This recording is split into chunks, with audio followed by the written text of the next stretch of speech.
Hello, everybody, on a Thursday night. You guys getting sick of seeing me Saturday, Tuesday, Wednesday, Thursday. I hope everybody had a good time. We'll wait for people to come in. Obviously, we have that delay, and we'll wait for people to come in. I hope everybody is good.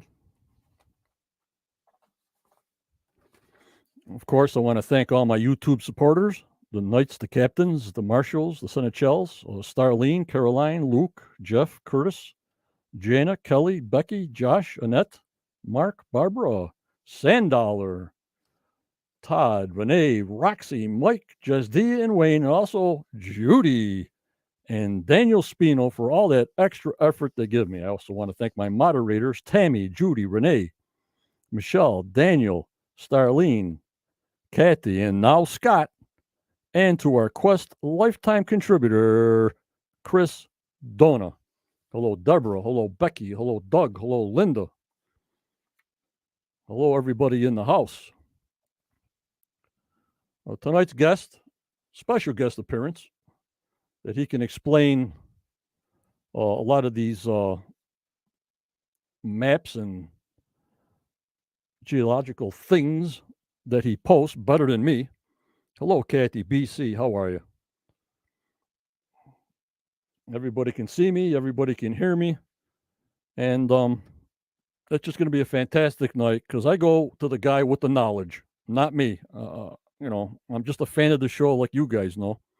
And we'll have a good time. Hello, Ashley, Katie. My guest's name is Gordan Fader. He's an author, geologist, on the top of Oak Island. Him and Joyce Steele have this book, second edition, Oak Island Mystery Solved, and more books that he has done.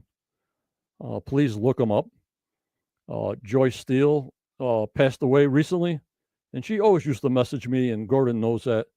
And a very, very nice lady. Very nice. Very nice lady. So without further ado, and we're going to try to screen share when Gordan goes live. We're having a little problem with share screening. And I do have pictures of what he posted today. So we're going to try to do something. Once he goes live, I want to tell everybody and ask you for a good, nice, warm welcome to Gordan Fader. Good evening, John. How are you? Good evening, Gordan. We made it. Yes, finally. Thanks very much for the opportunity to be on your show and to talk to the many people who have an interest in Oak Island. And maybe I can help sort some of the issues that people have had for many years. Right. That's why, like I told him, Gordan, I'm just a fan of the show. When things like that come up, I can't say anything about that. That's when I contacted you. Please explain in very small details what the heck are we looking at? You know what I mean, Gordan? Right. Yep. I got you.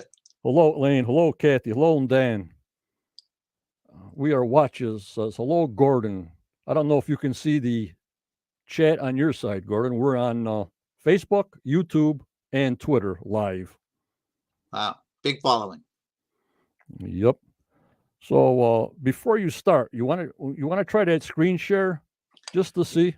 Yeah, let's just try it one more time. We've been practicing for a while and we sort of had it, but then we didn't. So I'm going to try it just for a sec. So people, please just bear with me for a moment. And if it doesn't work, John has a few of the slides. I do have quite a few good ones that I would like to show you, but we'll start off by trying to share and see what happens. Right. We always can get you back, Gordan. There's no problem. Oh, that's good.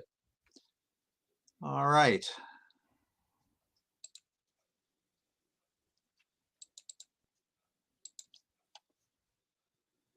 Now, I think everybody can probably see a whole bunch of small little postage stamps of some of the maps I want to show you. Right. I'm not going to post it until I see single photo. Okay. Did you get one there? Yes. I got no single photo. I have your full file. All right. Nothing's changed then? Nothing's changed. No, unfortunately. I've just another one with shipwrecks on it. Look at that. Oh, boy. Good. Oh, my lordy, 40. Well, there's 9 shipwrecks here. Okay. I don't think we're going to get it, John. I hate to say that. Okay. Well, obviously, you got to come back once we figure that bug out or Sure. what's going on because it's a very simple process and I have no idea. Yep. Thank you, Gordon. We gave it a try. Yep. For sure. Hello, Ruth, Marty, Jessica. We'll have after Gordon explains a couple of things that are going on. He will take questions. Um, he is a veteran from up there, and let's go from there. So, Gordon, if you want to stop screen, Stop screen. Stop sharing, you mean? Yeah. yeah, there you go. Okay, just me and you, and let's put this picture up that you posted today. Yes. I don't know if this is the closer one. We'll do the far away one, then the closer one. All right. Sure. Yeah. Great. Okay. Do you want me to start off then? Go ahead, Gordon. Yeah.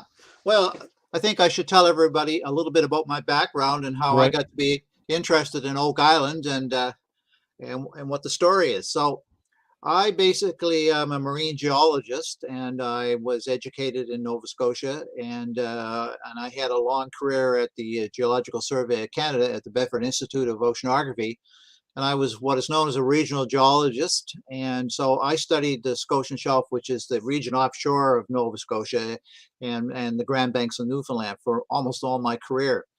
Um, my education was at St. Mary's University, Dalhousie University, and the Technical University of Nova Scotia.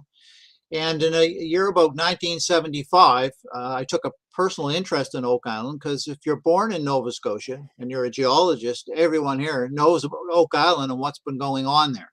There's Mm-hmm. a certain local flavor to that story, and everyone knows. We see it in the paper, see it on TV now and then. So we have a pretty good understanding of what's been happening. Anyway, so in 1975, quite a while back, I took my children and went for a field trip to Oak Island. I roamed the whole Oak Island. There was really nobody there the day I was there. There were lots of pits and lots of mounds, and had my rock hammer with me. And the first thing I started doing was digging on top of the piles because I logically said, wow, that's probably the last stuff to come out of the hole. So it was what you would call reverse stratigraphy. What's on the top was at the bottom, and what's at the bottom of the pile was the first out. What So I took year? a number of samples, brought them back to my lab, and had a look at them. And there were Windsor limestone corals, fossils, beautiful fossils preserved. Told me right away that, yep, good old Oak Island is underlain by limestone, gypsum, and anhydrite. These are rocks that would have been deposited in an old ocean 300 or more million years ago, and it really confirmed what the story was about Oak Island. So from 1975 on, I took an interest in the island, and throughout my career, I had many cruises offshore on ships doing scientific studies of the geology, the bedrock, the sediments at the seafloor, how they form, what's the glacial history on Nova Scotia. And in my career, I probably published well over 300 scientific papers and maps on the geology of the regional area. After that time, although I followed Oak Island a lot and did some work around there, I began to be contacted by some of the people that were on the island. Of course, that would be Dan Blankenship, who I come to know well and love that man. He was quite a character. Mm-hmm. And many of the authors of the books would make their way to my government offices to pick my brain on what I thought was going on and could I help them with some of their issues and why did they see what they saw. And so that went on for a long time until the mid 90s when we had an opportunity from a German documentary company who came to Canada and wanted to make a story on Oak Island. Mm-hmm. So I worked with them. We went out and collected the MultiBeam data, which is drain the water, have a look at the bottom of the ocean all around Oak Island, and we produced the map. And one of my colleagues, he processed the data. I did the interpretation. We wrote the paper and published it. And so I had a long-standing interest.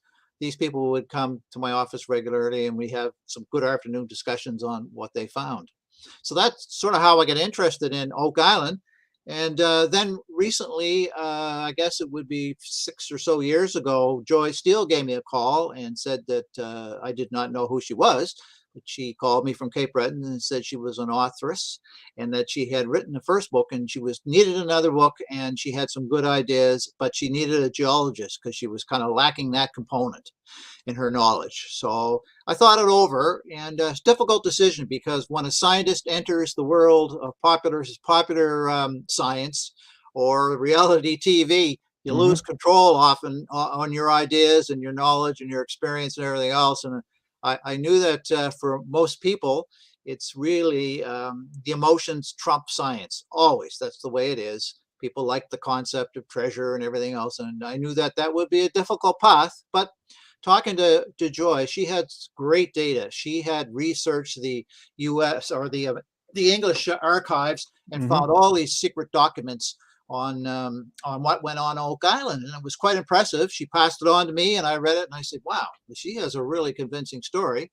Okay, I'll join you, and we'll see what we can do." So for the next 2 years, I mean, that's all I did pretty well. Besides some consulting, I wrote the book with her, and we had a lot of good discussions on what she found, what I found, and we were quite impressed with the story that we put forward. Now, my story is probably going to upset just about everybody on planet Earth because really it's all about the geology is 80% of the Oak Island story and 20% is history.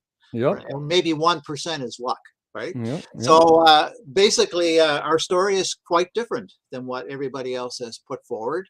It circles around two concepts. One would be sinkholes, and the other one would be British military. And since we published the book, we got a lot of good comments. We got a lot of flack. A lot of people were not happy that we had destroyed Santa Claus. And so it was a tough time for a while. But we continued on. Joy had a little bit of contact with the people on the show. I really didn't. And we processed our data. I got new data, had samples analyzed. So we had a pretty thorough look at the geological situation and what she found in the historic literature. And I think our book is different in that there's references in there. Everything we've said, you can go and find the original reference. And she got into the files in England. They were locked away and called secret files from 1720. She got access to them by hook or by crook. And she was able to see what went on with the British during that time, and it was absolutely quite remarkable, right? So that is a story that we've kind of put together in our book. We hope everyone reads it. I think our main objective was, I remember when we started, I said, I don't want to see anybody else get injured or die. I don't want to see a lot of money wasted.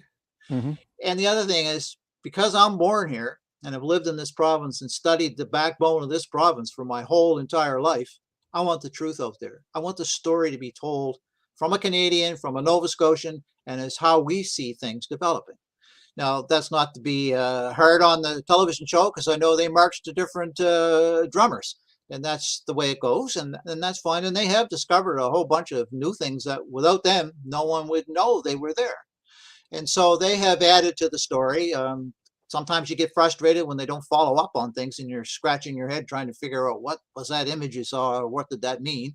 And where Joy Sean, she'd look at things and say, I know what that is. And off she'd go.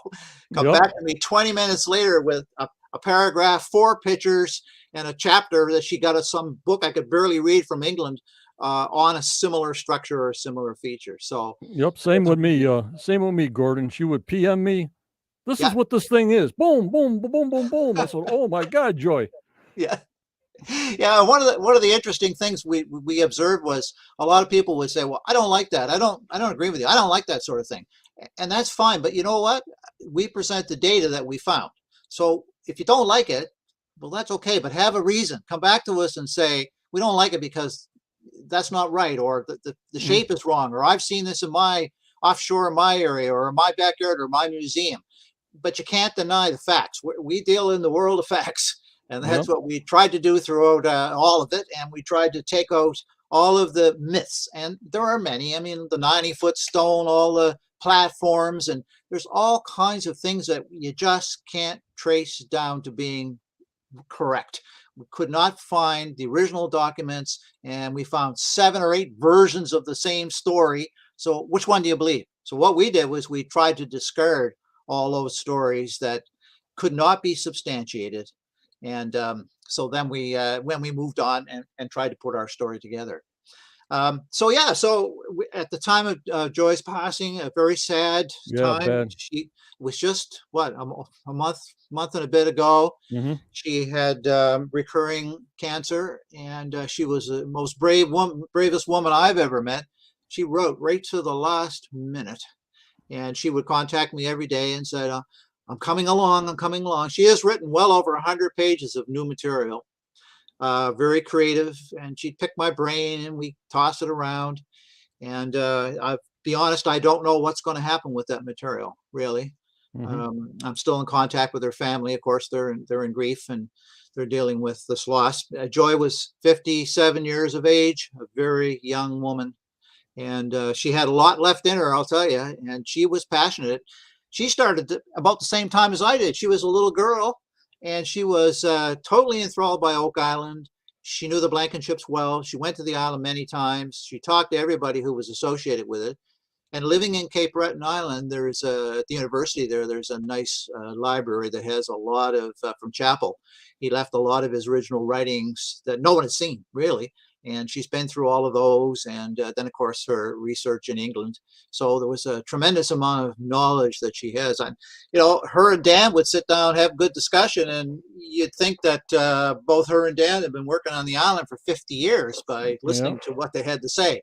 Yep, I just wish we recorded it all. I hear you. Stu Wilson says, I'm currently reading your book and Joy's book, A Must Read by Stu Wilson. Oh, that's great. Thanks very much. Yeah, and we certainly didn't go in this for the money. People say to me, oh, you just do this for the money. Well, not really. I don't think I've really got enough money to pay for the gas that I spent doing the research, going to libraries and traveling down to Oak Island. To this thing. Yeah, I make about $1.10 a month, so that's pretty good, isn't it? Yeah. Oh, yeah. Well, so yeah, I'm supposed to be close to that too. Yeah. So, pretty funny, eh? Yeah. So I have a different spin on it, but I'm certainly open to anyone's questions. Right. I'm not adverse at all to discussing the things that have been found on the show. Unfortunately, a lot of the material that they've been working on the last couple of years is not published. Whereas Dan, of course, he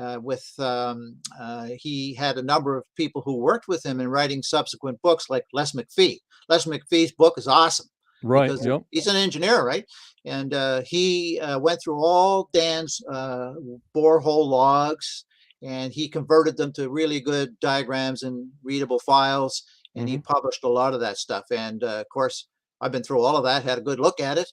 And it really makes a lot of sense. And he didn't really make many judgments. Like he wouldn't say, well, this is a cavity and it's full of this stuff, right? He would just say, here's what we found on the borehole, and these are the properties of the material. And of course, being a geologist, I look at that right away and say, I know what that is, right? So that's a good document if anybody wants some really factual material on the island itself. All right, let's discuss this post you posted with this. Sure. Well, deep levels of the sea, and because I just did a post on Saturday night saying, how the heck would these even big galleons even fit in the swamp, as they're saying they're looking for a ship, even though they had a drill platform on the swamp doing test holes with the drill. It's just getting too confusing for me. So why don't you explain what this post was about Oak Island and the depths, and go into detail for that for us, Gordon. Thank you. All right. Sure. Well, what this is an image. It's really a shaded relief topographic map of the bottom of the ocean of inner Mahone Bay. So on this map in white and black and gray, that's the land. Now, when was this taken? This was data probably collected over the last 10 to 15 years. Okay. It would have been done in little bits. Now, I did the survey right around Oak Island and published that, and you've all seen that. That's been, it's out there for everybody, but you can see how small that little area I did was. So this data set was collected by the Canadian Hydrographic Service and some of their mapping of the bathymetry, just the water depth, to make good charts. There was some OLEX data that would be from ships of opportunity that passed by that had their echo sounders on and had calibrated systems, collected the data and passed it to hydrographers to use. It's probably be about 7 or 8 surveys of a whole bunch of different groups. And some of my colleagues at the Bedford Institute, knew the value of this, and they put it together and presented this colored map. Mhm. And so the way to look at it is on this map now, is water depth is in color. So the real shallow water stuff is that bright orangey red, very close to shore, a couple meters of water depth, goes down through the yellows, then hits the greens, then the light blues, and then the darker blues, and then the purples in the deeper water. And the deeper water, of course, in this area is about 70 meters. Now, the real, let's start like meters. It's just a little bit over 3 foot for the yeah, USA yeah, members. so that's 210 feet, right? Yep. Okay. 220 feet. Now, the neat thing about this type of imagery, it's what we call shaded relief. So if you look at all these features, you see a shadow on them. You see a dark line on the southwest side. So every little bump and hump that's down there is like a shadow on it. Mhm. So here's the way to look at this. You're flying over in an airplane. It's 8 o'clock at night. The sun is setting, and we have shadows behind topographic features. These will be hills. Mhm. And so that's what that image shows you. It'd be just like if you flew in the plane, you pull the plug, you drain the water out of there. And there's television shows on this. They call it Drain the Oceans and everything. Mhm. But this technology has been around since the late 1980s. We first got it at the Bedford Institute of Oceanography. And it was absolutely revolutionary for me. It changed my whole career because I've been trying to interpret seafloor sediments and the geology and processes, what was going on down there, find shipwrecks, cable routes, all that kind of stuff that people do offshore. Yep. They didn't have this kind of 100% coverage. This is 100% coverage. The whole area is exposed. And so this new technology has grown and blossomed all around the world. And still, I think we're probably at maybe 10 to 15% of the world's oceans have been mapped this way. That's it. But there is a huge international program on now to have it all done by, I think, 2030. Very ambitious. And it requires a lot of ships, a lot of time at sea, a lot of big computers, specialized navigation equipment, because every little pixel, every little colored dot that's on there has to be positioned accurately. You have to massage the data to take out tidal changes. It has to be all leveled. And so it's a complex process. Anyway, this image was put forth by a couple of my old colleagues back at BIO, and I saw it a few weeks ago, and I said, boy, I think everybody who's interested in Oak Island would love to see that, because it's the setting of Oak Island. This is telling you the story of what you see on around Oak Island and in the near shore. And here you got the blow up there. Right. Here's the biggest question I got today all day, Gordon. My computer was going crazy. Look, John, way back then, Oak Island was one island. Yep. It was not two islands. Go ahead, Gordon. Explain that. Okay. Well, here's the story. The last glaciers that left here were probably about 12,000 years old. So from about 25,000 years ago to 12,000 years ago, this entire region to the edge of the continental shelf, another 100 kilometers seaward, was completely covered by an ice sheet. If you flew over it, it looked exactly like the Antarctic does today, or Greenland. So no land, no people, nothing. Just solid, thick ice. And the ice here is probably 2 kilometers thick. That's a lot of ice.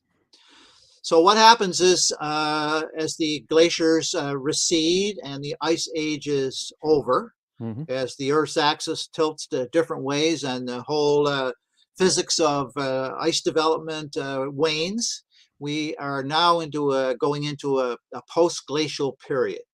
So the ice melts, the ice leaves, and sea level is lower because all of that water in the oceans is tied up in the glaciers that are cover the entire northern area of North America and Europe. A lot of water, a lot of ice. And so the low sea level position in this region was about 70 meters. So that's, you could walk out, if you could get on that landscape back 12,000 years ago, you could have walked out to the 220-foot water depth offshore, all land. Now, mind you, there were probably rivers across it, small little rivers and streams. You got a lot of melting water from the glaciers, so obviously it's got to head to the ocean.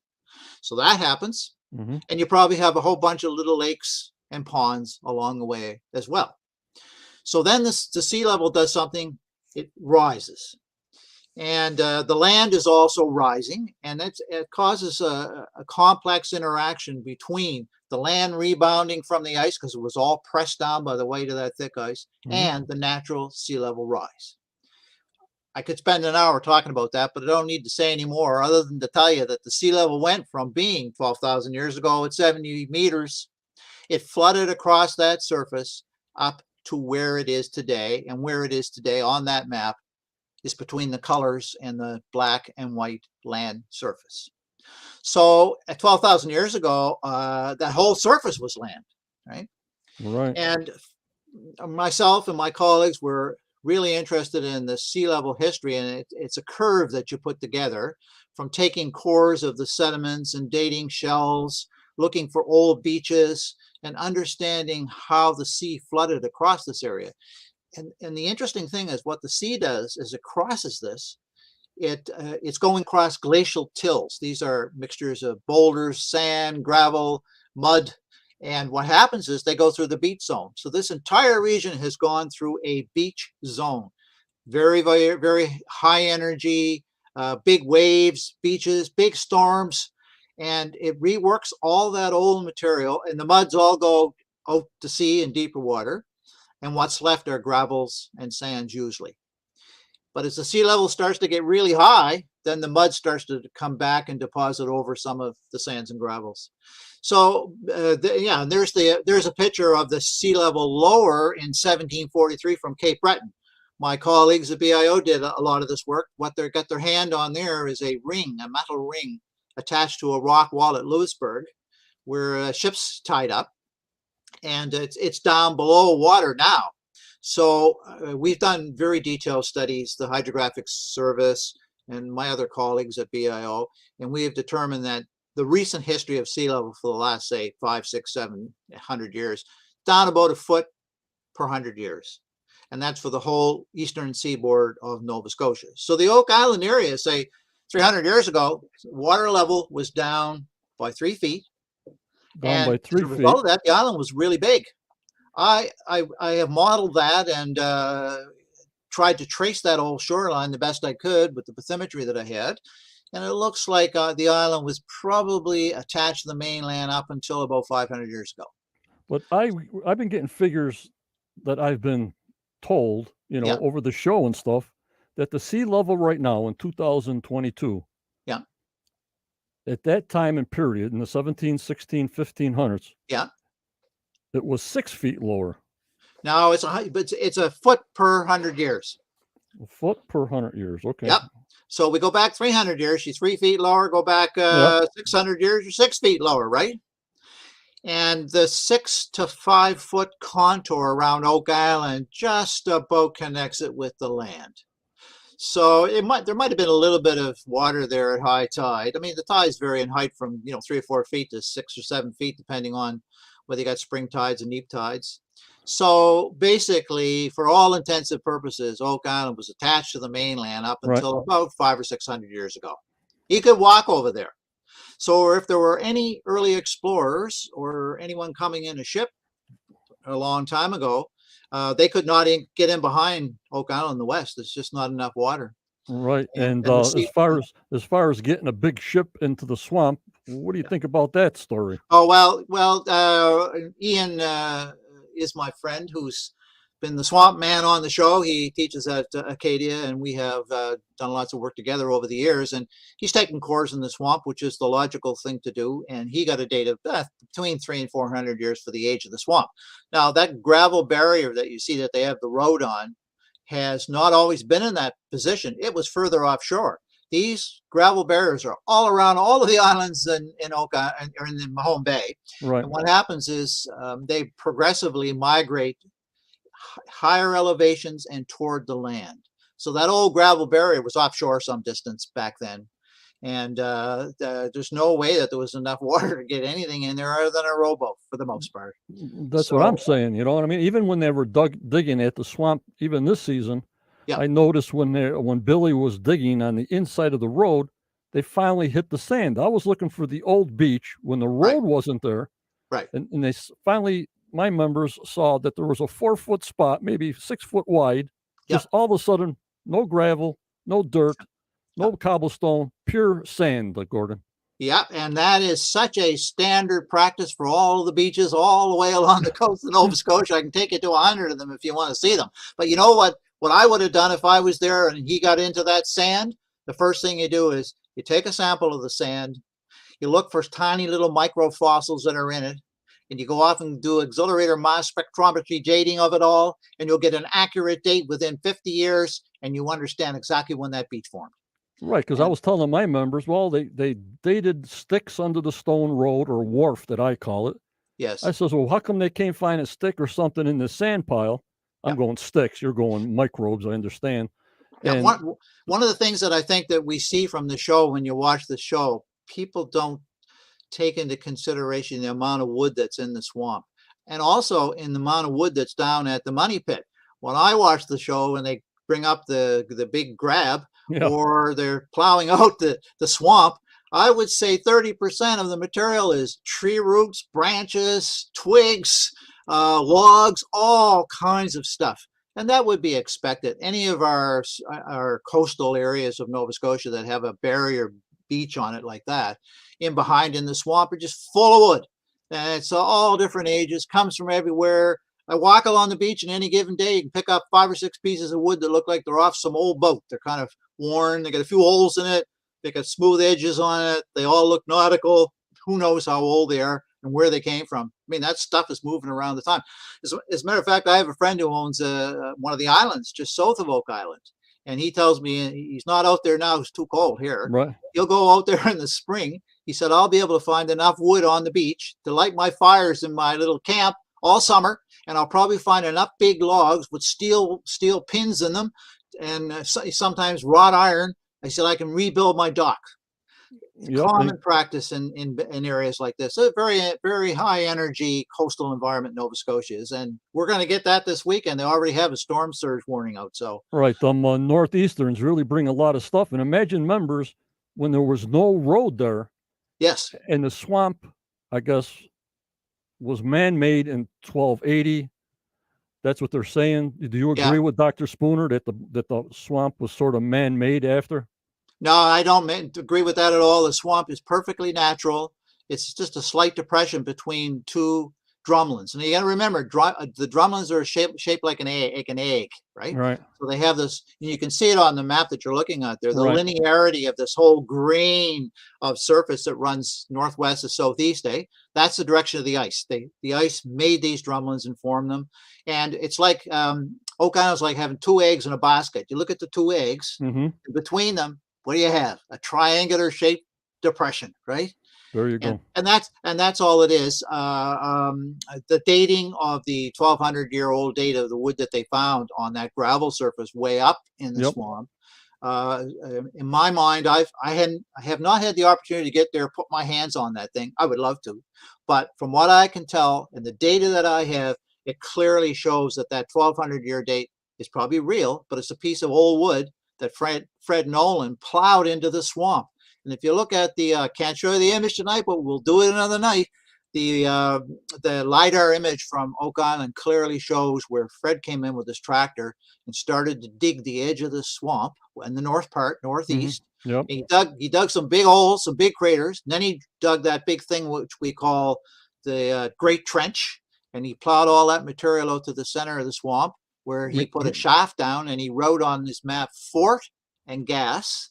Yep, because he made that little peninsula in the middle of the swamp. That's right. He made that peninsula. That was a big deal. He used a lot of material. And then he went to the north of that, and he dug something which we call the Minor Trench. And it's another trench. And he plowed a whole bunch of material into the swamp in that area. And people will remember that in the last couple of shows, that is the new area with the red circle around where, from an archaeological perspective, that you stay away for now, eh? And I know, watching the shows, I have seen a lot of material found there, from bottles to metal to coal to old furnaces. And that area was on the early maps that everyone did in that area. There was an old chimney there, a big well, and there was a blacksmith shop. a big blacksmith shop. Now, I don't know whether the blacksmith shop was there when the English were there, but it wouldn't surprise me. But he had huge furnaces, and they were up to all kinds of things, making materials and experimenting and supplying the British and the Oxen and all their ships with all the metal that they needed. That whole area is just loaded with artifacts. And for the most part, we really haven't seen much of that on the show. I don't know if they realize the potential that that area has, but it's kind of off limits now for everybody. But all right, I'm going to try something new that I never tried before. yeah, okay. I'm going to try to share my screen to see if I can find a couple of these pictures. So members, hang on to me, because you know Johnny screws up when I start pushing buttons. Okay, members, let's see what happens here.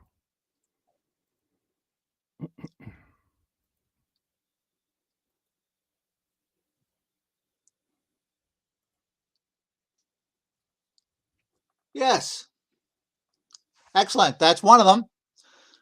Go ahead, Gordon. Yeah, that's one of the multi-beam images. Now, that particular one. Want me to put my pointer? You tell me where to put the pointer. I have no idea. Okay, well, you go up to the top and where the red circle is and go to the middle of it. That's the top of the drumlin, okay?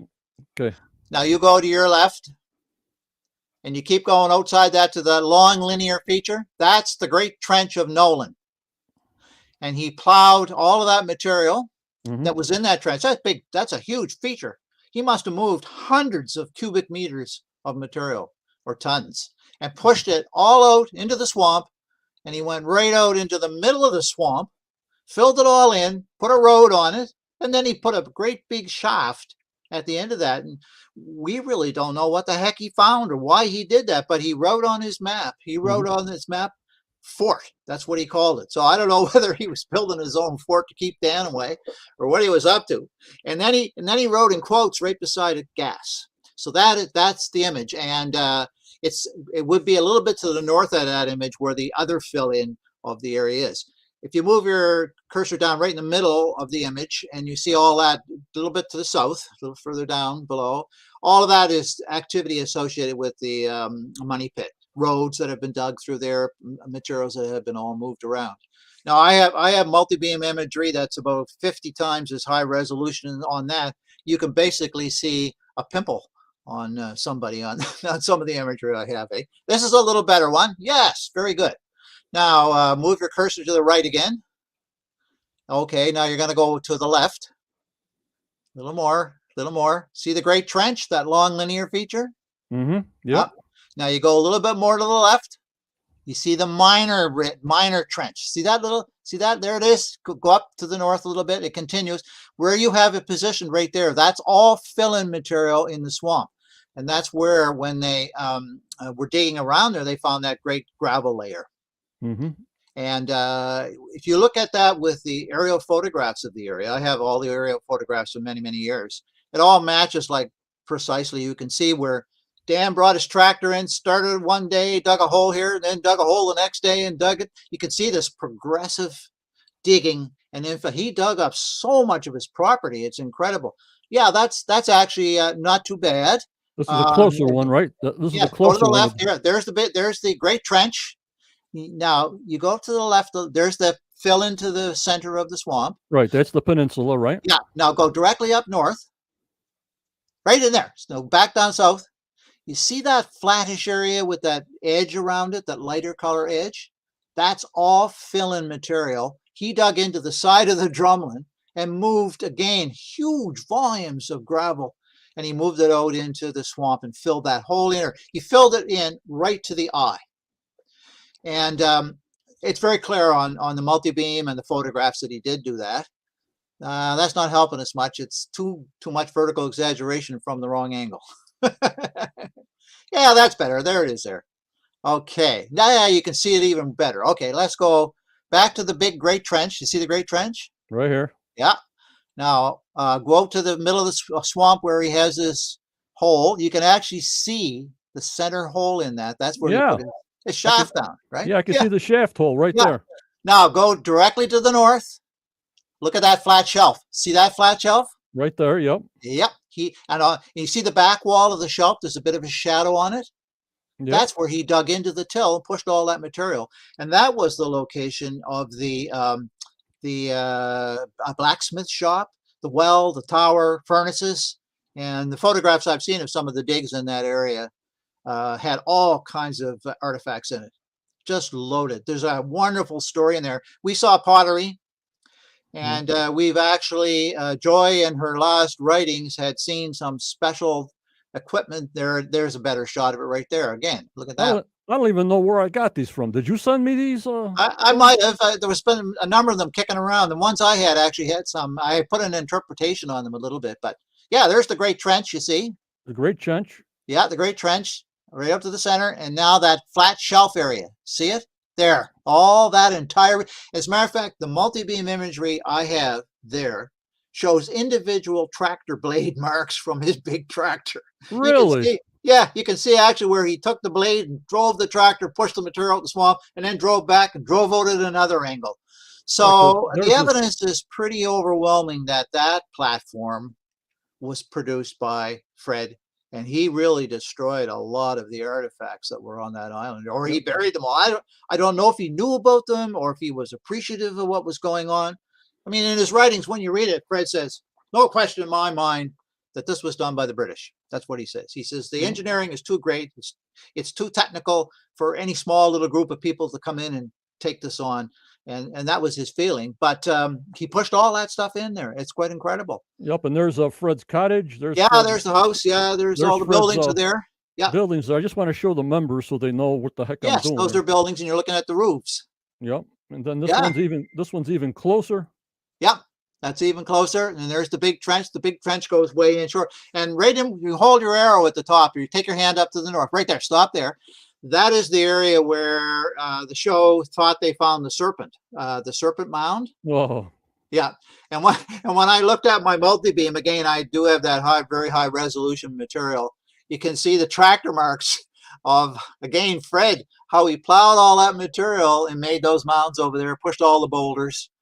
And that was that area. So basically that entire region, almost from the houses over to where your cursor is, that was all dug up by Fred, and he moved everything. All this here. Yeah, and some of the photographs that were taken of that area, Joy was looking at it, and the first thing she says to me, "You're not going to believe what I saw." You can hold her right there. Yeah, she said, "You're not going to believe what I saw." I said, "What do you got?" She says, "That is a particular urn that was used to produce ochre by the British, and they were in the process of making dyes, and they were experimenting with metals. They were messing around with alchemy on the island. They had a whole team of scientists with them and early alchemists with them when they were doing the work, and they basically were widespread across that island. It does not impress me at all that you wouldn't find material scattered everywhere in the island, almost no matter where you work. There were probably 3 or 4 ships loads of British officers and crew, and we think there were at least 200 slaves on the island. So we're looking at a major industrial project. And what about, so as far as you know in your research, as far as we know, we have Mercy Point, and we have the spring that's coming out of the swamp, the freshwater spring. There is no plug there. There is no tunnels there going to the money pit. It's just just a swamp. It's just a drumlin hill of glacial till, but it's made up of 3 different tills. They all have different properties. They all have different minerals in them. They all have a different geological story. Right. And again, the center of the swamp with the eye may be a seep of fresh water, but also in Smith's Cove, there's probably 6 or 7 major springs that leak water. And why wouldn't they? They have this big, huge hill of drumlin that's 35, 40 feet behind them. Get a lot of rain on that, goes down in the soil, and it'll make its way out and springs right on the beach. There's springs all across the beach. So there was ample fresh water at that time. But getting back to the swamp, all the science is telling us that the sea level was way too low. There's no way a ship could get in there. And then the other thing that most people forget is that back in the early days, the early 90s, I think, Woods Hole scientists came up, and they had a contract from the island people to do some research on the island. And mainly they were looking at water quality, and they weren't doing geology so much, but they dug trenches all along that where the road is now. There's no road there. They dug trenches all along it, and they found peat and they found sands and gravels, and they concluded that it was a very normal, natural gravel barrier in a sea level transgressive environment, similar to hundreds of others along the whole eastern seaboard, and not man-made at all. Nothing So man-made. so Gordan, no coconut fiber? Not in there. No, no, there's coconut fiber in other places, and we got lots of ideas on what went on with that stuff too. So, Linda wants to know, do you think there's still treasure on this island, if any? well, I'll tell you, if there was a treasure, here's the story. If there was a treasure, and there could have been personal things buried in a box, or there could have been a group put something on there. But they sure as heck didn't drill down 200 feet in bedrock. They could not do it. Once they got down below 30, 40 feet, they all got watered out. The ocean is connected underneath the island, the Atlantic Ocean, because it's limestone bedrock with gypsum and anhydrite, all full of channels. Whoever picked Oak Island to do this stuff picked the wrong island. They should have gone somewhere else. The geology is just too complex and too unsuited for building any kind of tunnels at depth underneath the island. It just floods out. Yeah, and I get questions too on Dunfield. How did Dunfield dig that big pit and there was no water until the bottom? He went more than 30 feet. He went more than 40 feet before he hit water because that level of the land is higher.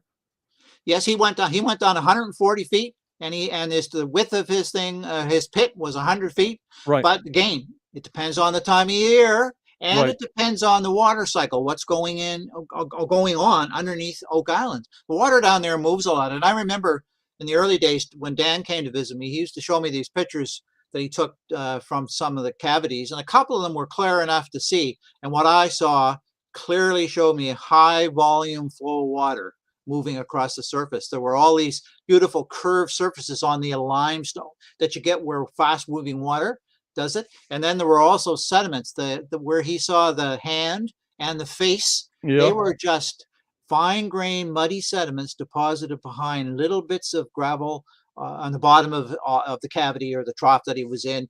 I see that on the bottom of the ocean every day. So there's nothing unusual. I said, Dan, nope, that's fast moving water you got down there. And he sort of took it okay. So he took it sort of, just like Marty wants to talk about big ships, not little canoes and scutters. Yes. I hear you. Yeah, there could have been some people used it for boating at one time. The water in the swamp is up and down all the time. I have a couple of old maps here that clearly show a road going across the bottom, right through the middle of the swamp, with a fence along the side of it and markers on it and people's property names on it. It's about as clear as it can be. It clearly shows that at times it was just land. And not only that, if you look at the recent pictures from their digging this summer, you see all these white things sticking up in the swamp. I'm looking at them saying, those are tree trunks. Yep, there's probably 50 big, huge tree trunks growing out of the bottom of the swamp just north of that road. Take one out and get it dated. I don't think they did any of that. And that to me is pretty solid evidence that that was just land. And a lot of fences. As a matter of fact, their fence that came down through the middle of the swamp went out in the ocean. And I'm saying to myself, why does someone put a fence in the ocean, right? Well, must have been for cattle, right? Or animals to keep them in there. Why would you put a fence out in the bottom of the ocean, right? So you're saying these cobblestone, I was leaning to being a wharf. Yes. This cobblestone pad on the top that was huge, and the small cobblestone road on the bottom, which I called a wharf because I knew no big boats can get into that depth of water. Right. What kind of road is that? Was that covered with planking? Was that, I mean, even Carmen said, even an oxen can't walk on these kind of cobbles because they'll break their ankles because of the weight of the ambles. So what do you say on that, Gordan? Then we'll get back to the screen share on this picture. Yeah, sure. Okay. Well, the way I look at it, we have 3 gravel platforms in the swamp. All right. They're all on the eastern side. The one we just talked about, which is in the north, clearly looks like Fred Nolan plowed the material, and he did that, right? Then there's the one of a road that sort of goes along the whole edge of the swamp. And I don't think that's a road. I think it's a natural feature, and I can come up with several geological processes that can develop that easily. The big one that is the mystery that is really exciting, and the show deserves big credit for digging that one out in this, that I call it the gravel or boulder platform, which is down in that southeast corner, right? Hmm. Now, I was told by Dan Blankenship that he knew it was there, and that Fred mapped it, and Fred knew it was there. So it's been known for a long time, and I've seen some of Fred Nolan's maps, and he has it clearly identified on his map. He's mapped it. Yep. So he knew it was there. So the bottom line is, who did it? How old is it? Well, I vax back and forth two ways, because I have not been able to get my own hands on it and have a look at it and think it through. It's either built by the British, and the British put it there because one of the biggest things they were doing on the island, besides making tar for their ships, was getting spars for their trees. They ran out of masts, and they needed these big, tall, straight pine trees. And so when they ran out of them in England. They cut all the trees down. The Europeans were charging them too much money if they could find any trees straight enough. And they had a fleet of 300 or 400 boats that needed these things repaired and replaced, right? So off they come to North America. And in the Oak Island, on Oak Island, there were lots of pine trees, but that whole region around Oak Island, as you hit Chester and move south to Nova Scotia, is just covered in pines. Every time I drive by there, I just look at the pine trees, how magnificent they are. So what I think the British were doing was a platform to do two things. A platform in which they took their trees, cut branches off, threw them in a swamp, and then cut the bark off, and then threw the logs in the swamp, because pine trees have to be seasoned in water before they can be used on their ships. Otherwise, they're too brittle and they break in the next storm. You leave them in the water for 2 or 3 months. I'm not sure of the entire process, but what happens is they get softer and they can bend a lot more, and they're more usable. And recent photographs I've seen of them digging in the swamp, they bring up all this red bark-like material. Well, Yeah. that's the bark of the trees that they threw in there. So that's one possibility that they could be doing. All right. Okay. Then there's a hole that they dug on the middle of that platform. You've seen that trench, right? Right. And when they first opened it up, it was bright yellow. And we're looking at it and we're saying, uh-oh, British experimenting on there again, making their dyes, because they were doing it all over the island. We have many other places where they did it. So that's the first possibility. However, the second, more practical one is, when I look at all the old photographs of Oak Island, there are many, you clearly see a road coming from the north, heading straight down to that platform. And then there's a turnaround, a gravel turnaround built as a U shape into the swamp, back out again for trucks. So I'm looking at that saying, well, they were logging the island, loading the wood on trucks, dragging it down. They couldn't make that tight turn going in that very east corner of the island, of the swamp. So they just built a road across there, took their tractor and spent an afternoon and moved all the gravel from the tills, flattened it all out, and they used it as a road. Now, do you have a picture of that or a photo of that? Yeah, I got a whole suite of pictures on that. Can you send that one picture of that to my group so they know which one do you want to see? Do you want to see the one with the possible road? Yeah. Yeah. Okay. The road and the turnaround. Yeah, the turnaround is great. It's this very small little feature, and it persisted probably for 10 or 15 years, and then you can't really see it anymore. But it's really clear. And somebody had contacted me and said, oh, yeah, I know all about that. That was a turnaround road. And they also said there was a tower there. And I said, well, what kind of tower? They said a big wooden tower. I have a photograph as well that shows a strange thing. It's a bit fuzzy, but it shows like a tower right at that corner. Now, maybe they use that as part of the logging business to count the logs, or to some kind of navigation beacon. I don't know, but the show has found something of interest in that corner, and they've been messing around with it for quite a while, but really haven't said much about it. So I mean, there's lots of stuff like that on the island, that if you're very careful and look at it, study it, read the literature, look at all the imagery that you possibly have, you can come up with some stories. But that gravel platform, one should look at the individual rocks. Because if they were pushed by a tractor, there should be fractures, there should be tractor blade marks, there should be the tread marks, there should be characteristics. And what is the lithology? What is it? What are the rocks made out of? Are they natural rocks from Oak Island, or are they ballast from a ship from England? Tell that in 5 minutes, a geologist could. So there's still lots of neat things that could be done to pin that one down a little further. But it is a great discovery. I was pretty amazed when I saw that thing. Yeah, this is very, very interesting, guys. What do you think, members? I love it, Gordan. I just love hearing different things, and I'm very interested. Now let's get to the screen share so I can get you back on full time. Explain the Yes. levels around this 4-picture thing here. Yeah. Yeah. Now this is this is called MultiBeam of Thermometer. This is stuff I did. All right. And so again, you can see the island. It's just an aerial photograph of the island. And again, underwater, all of those colors represent water depth. And so shallow water in red, and it gets deeper in blue. And so we processed that data. And as I said, that was done for the German documentary network, who did do a show on it. Actually, I haven't really seen it for a long time, but it is out there. So now what you're looking at are a few blow-ups of some parts of that. And where you have your cursor now, you see that long snake-like thing? Yep. Bad data. It's not real. All right. But on that image, yep, in that area, I see all kinds of things that really need to be studied.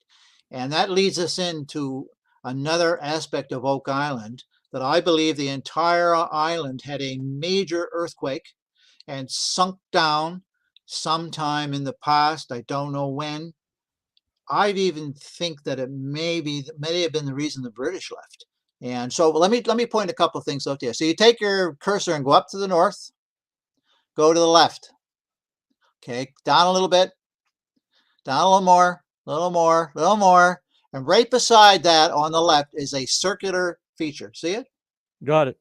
Yeah, I have no idea what that is. That's in really shallow water, a couple of meters water depth, right? Mm-hmm. Now, the other big thing to look at is go to your right and go down to your right, straight down. See that big ridge there? Yep. Okay, no, not there. Go over further to the right. Right where the black hits the color, a little further. Now, follow that down to your southwest or southeast. Okay, keep going down a little bit to the right. Keep going there. Now, that's a big ridge. You're coming up on a ridge. See that? Yep. All right. Now, keep going down on it. It's very long. All right, keep going. Keep going. Keep going. That is on the other images to the south. And that is one of the strangest things offshore that I don't know what it is. It's unusual. It shouldn't be there. All right. It's going the wrong way, because as sea level rose, it would have been parallel to the shoreline, right? Yep. This thing looks man-made to me. Now go to the image to the bottom right there, that image. Yeah. Now go to down to that same ridge. Can you find it there? Yeah, right there. There's that ridge. See how it goes to south? It stops about there. Now look at the next one over. Go over to the right. No, same image. Right there. See the other ridge? Those were the wharfs. Those were the docks. No, those are not wharfs. Now go to shore. Go to shoreline. Go down. Yeah, there's where it starts, and it continues offshore. Go down on again. Follow it down. Now and I'll go to the right of that and up a bit. There's another little one. See it? A little further up. There you go, right there. Now follow that to the shore. See that? Yeah. Those are ridges. They're very unusual. I don't know why they are there. And in that first paper I wrote on Oak Island, after we got this data, I just said, maybe they are piles of boulders that somebody removed off the seafloor so that big ships could get in there and not hit them on the bottom. Right. I thought those were the two docks they showed. No, the two docks are way over on the other side of the island. Oh, I'm on the other side. And the other docks they showed are not even a quarter of the size of that. These are big. Okay, somebody has dove on these, but you need to go down and go across these things and just see if they look like they're placed. They shouldn't be there. They're the wrong angle. These kind of features just don't happen. That's not natural, right? And now when I read back into the literature and we talked to Dan about his writings, he said that in that corner down there to your left, way over where the big one is, right in that whole area, he said there's a triangle of rocks offshore, 100 feet offshore the island. He said there are strange features on the seafloor that he couldn't explain, odd boulders shaped in different ways. And of course, the nice thing about Dan was when he didn't know what it was, he didn't speculate much. Right. What he did was he told it like it was. He just said, I really don't understand that. That's pretty unusual, right? Yep. And he's written quite a bit about that corner. That is a critical component in understanding lowered sea level, who did this, why they did it.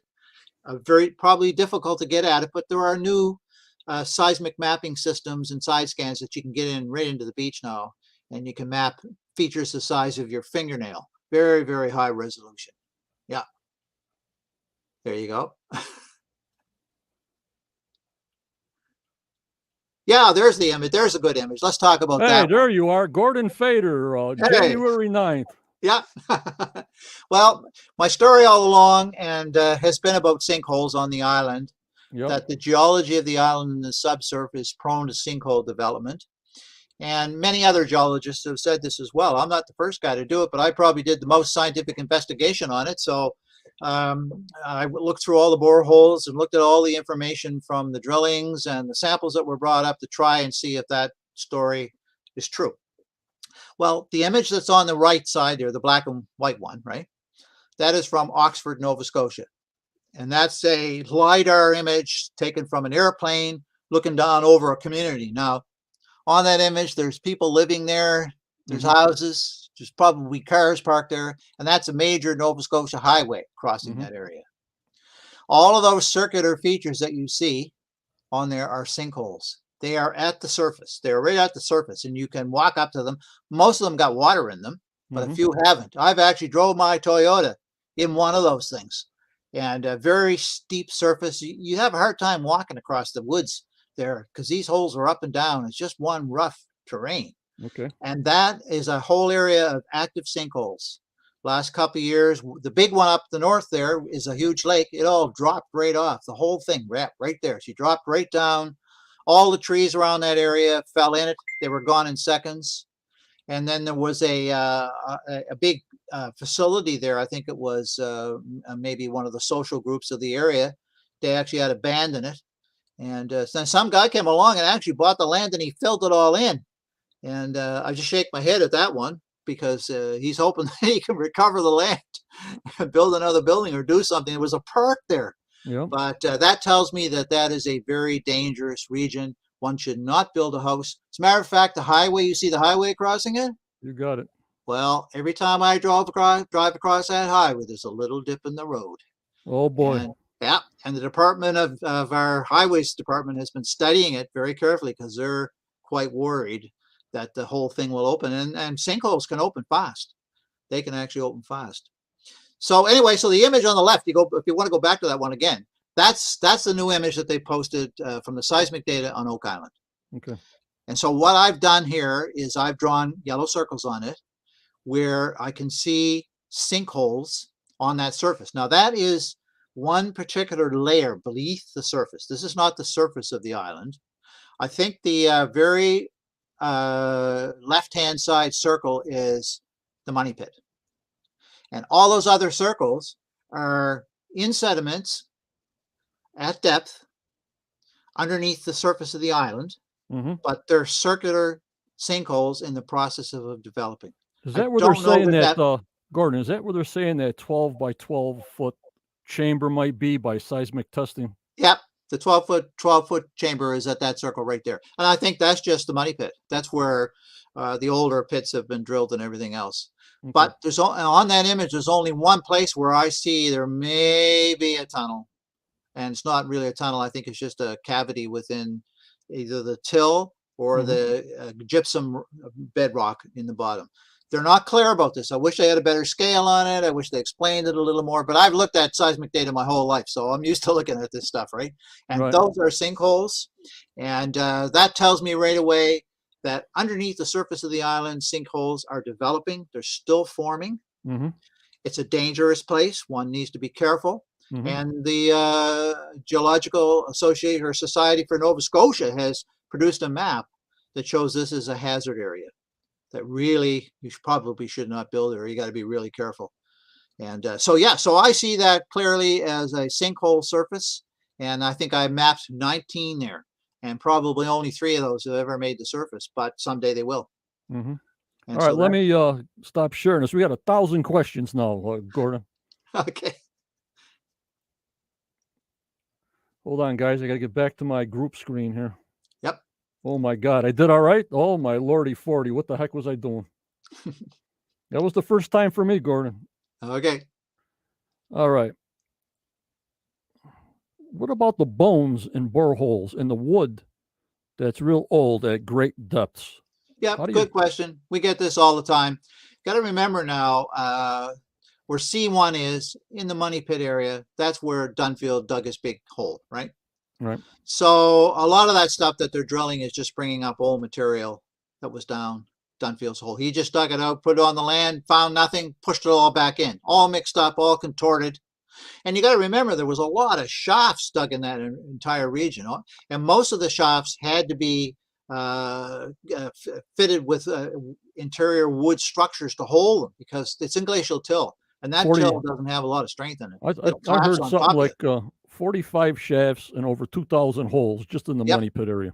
Oh yeah, yeah. So it's quite understandable. And our theory, of course, is that there's sinkholes underneath there, and that the Money Pit was actually a sinkhole. The people who came there, it was actually a tar kiln, sinkhole to start with, small one. The British always looked for little holes when they were going to build a tar kiln because you needed a little depression, and all of the layers that they found down the hole when they dug down it were exactly the same layers that you find in a pine tar kiln. So, and they're all in the right layering, the right stratigraphy, we call it as geologists. The odds of that happening are 1 in 5,000. The odds of the material that were originally dug when they went down the hole are 1 in 5,000. And nature doesn't do that. So that's man-made, and it was an old pine tar kiln that slumped down the hole because there's sinkholes directly underneath there. All right, And that's I got a question, yeah. Gordon. I was used to tell my members, like I said, I'm just a fan of the show. That's why I have experts Yeah, like me you too. guys to come on. Um, they had so many test drill holes, the 6-inch holes I'm talking about. Yep. Now, if there was any kind of artifact or item, say a foot under the soil, Yep. and you're putting all these 6-inch drill holes down, doesn't the drill itself and the hole itself push this artifact down to a lower level or push it to the side or do something with it? That's why they're finding the lower. They say, well, this is virgin area. Nobody was ever tested in this area. Nobody ever searched in this area. What do you think of that? Well, first off, I don't think that holes can push anything sideways or forward. They cannot do that. You're under till that's 10, 20, 50 meters thick. This stuff is compact, all right? You can't take an item and push it sideways unless The there's a drill, cavity there. the Unless drill, there's a cavity. the drill bit. I'm saying it's on the drill bit going down. Oh, no, we'll cut right through it. It's not going to push it forward. Okay. Yeah, that's my belief. And when they do talk about that, I think it's just because they're down in an area now where there are cavities. And you got to remember, if you look at all the boreholes that have been drilled, all the logs where they go into tremendous detail about what they found are all in Les McPhee's book. You go down those and you see cavity, cavity, soft, muddy sediments, cavity, cavity. Some of these cavities are 20 feet long, 20 feet high. If you had people doing this, you must have had 1,000 people down there for 100 years doing this stuff to make all these cavities. Yeah, There's just absolutely no way it makes any sense. That's what I told Carmen. I says, okay, they did the Behringer survey. There's tunnels all over here. Yep. The Money Pit's all full of tunnels here. Yeah. They had to be there 5,000 years to dig all these out. Yeah, that's the logical conclusion. I came to that right away. And not only that, it was the water that got me, because if you read about all the holes that were drilled in, the mid 1800s as they moved forward, they got down so far and then they went home for breakfast, came back, and it's flooded to 30 feet, right? And that's the seawater, and a lot of the water was tested and it was brackish or seawater or fresh. And then it went brackish. There was so much water, they just couldn't get it out of there. They had 60 horses running pumps at one time, and a lot of men on that island. They could not pump these things dry. So how could someone do that 100 years earlier and be successful? No, that's just not possible. It's the sinkhole geology story, and it's unfortunate. But I'm not saying there isn't treasure there, because somebody could have buried something down 5 feet and it fell on a sinkhole, or somebody got it many years ago and took it away. That's entirely possible. But in that Money Pit area, it's just so riddled with a geology that's complex, but it is not conducive to the preservation of anything. And you couldn't dig in it, or you couldn't get the water out. Right. Richard Colbert says, explain the silver and the gold in Dr. Spooner's water samples. Good question. Good question. I know Ian well, and the first time I get a chance, I'm going to take him for a beer, and we're going to duke this out. But the bottom line is, Ian has signed an NDA, and I have tried to talk to him, but he says, I just can't talk about it. Sorry, Gord. So Right. he can't talk about it, right? But here's the deal. In the bedrock underneath the island, Right. there's gold in the slate. There's a gold mine to the north in the Gold River, 7,000 ounces taken out of it in the bedrock. Right. To the south of Oak Island, near Lunenburg on the Ovens Beach, there's 3,000 ounces right at the beach found on the surface. I've been down there and I found gold. So there's gold to the north, to the south. The tills, there's 3 tills on the island. The uppermost till, which is the one that has all the boulders in it. When you look at old pictures of the island, you see nothing but boulders everywhere, right? Right. That till is the only auriferous till or gold-bearing till on the island. So there was gold on the top, and the British were messing around with gold at the time. They had buttons that were gold-plated. They were gold-plating other things that were on there. They were messing with brass. They had brass. The brass has silver in it, has touches of gold in it. If they did not find some gold in the water, I would be extremely surprised.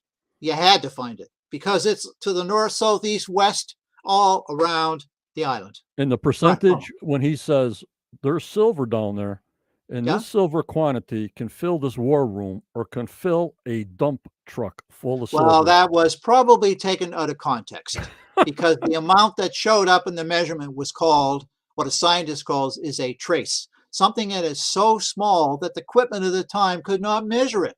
It probably would fit on the head of a pin, and you need a 100-power microscope to be able to see the spot that was there. Not only that, Dan brought up that nice piece of twisted brass. You've seen the pictures of it, nice brass. We've all seen it. It's everywhere.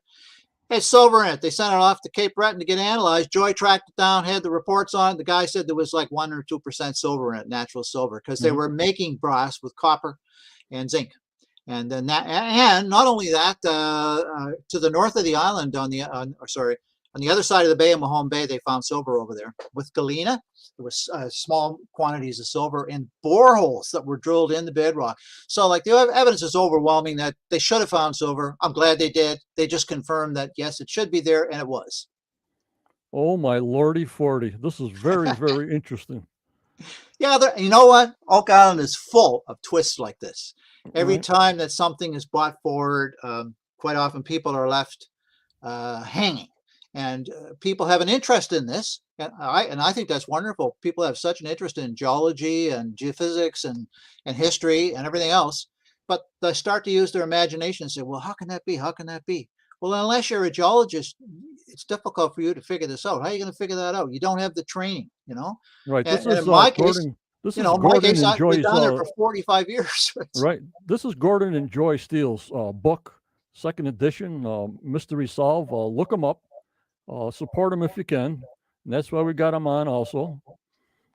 I just wanted to put that out again. Just keep on putting it out there because people are asking me if you got a book. So that's why I keep on. Oh, yeah. Well, I particularly hope people get a chance to have a look. You can get them in the libraries. They're everywhere now. And I think this is a nice way to honor Joy for all the work that she did. I mean, she was so passionate about Oak Island. It just absolutely blew me away. It was her entire life. And she has so many stories, and her files were so extensive. And she was good friends of almost all those guys down there, and they all cooperated, all worked with her. Unfortunately, the show hasn't really published any kind of scientific paper or book on their findings. I mean, they have the official show book by Sullivan, right? And he just kind of goes over the old stories and some ideas and that sort of thing, but it really doesn't take us to a new level of understanding. And that's what's needed. And that's what we try to do. Our book is probably the most comprehensive science book, as Les McPhee's is probably the most comprehensive engineering book. Right? Yep, so, like the science will rule. And I just love all this stuff. It's just driving me crazy. Yeah, I mean, you should hear about the shipwrecks that we found offshore. I mean, I think there's 7 shipwrecks off there. I mapped them and posted them. They're on a couple of websites. I'm really surprised they haven't gone out and dove on them. I mean, it's 2060. They have a guy, what's his name? Dr. Lee something, that's an archaeologist, underwater person. Yes. and we saw this remote sonar machine that was in the bay in the beginning of the season. Yeah. So they're probably waiting for him to get a hold of Tony Sampson and getting permits to actually look at whatever was hit with the sonar remote machine. You know about that, right, Gordon? Oh yeah, there's a lot of boulders down there. There's about 500,000 boulders around the island, so they got to be careful with those. But yes, those shipwrecks, I've got them identified. They're mapped on the MultiBeam. Just get my map and go dive on them. Take you 20 minutes to get down there and check them out. Now, I think some of them are big pieces of debris, which to me means half a boat or a piece of boat. But I got a couple that have the shipwreck exact shape to them. They know where they are. And and you don't have to get permission from the government to dive and have a look at it. You can go and dive all you want down there. Here's my moderator, Tammy. Yes. So if I'm hearing this correctly, number one, he didn't say there's no treasure, Tammy.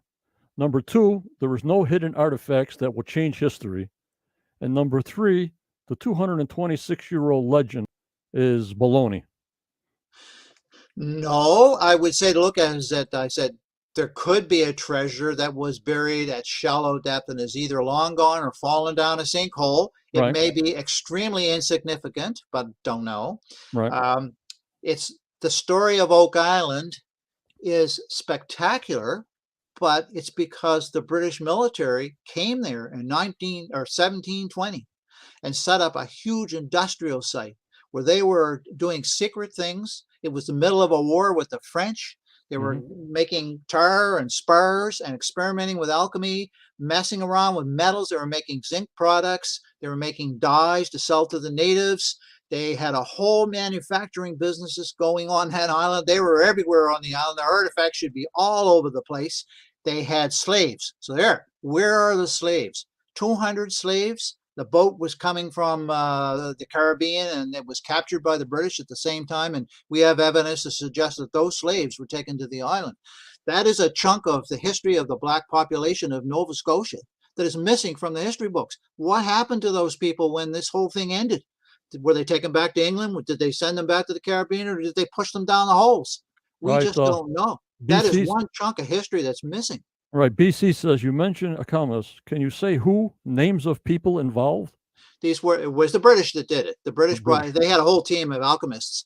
And if you want to read more about it, and these were in secret files because it was a company set up called the South Seas Company. And it was from England. And they funded this whole thing to the tune of 400 million American today's dollars. That's how much they put into Oak Island. So now you know why there were so many people there and they did so much. That we have the documents. They're all in the book. That you can research the documents, go find them yourself. But they did this, and they had alchemists there.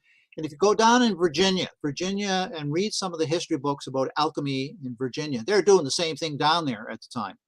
And it was just part of their expansion in the New World, and their need for war materials, and their need. They gave up actually some of the tar making because they discovered that tobacco made more money, and they started growing tobacco down there.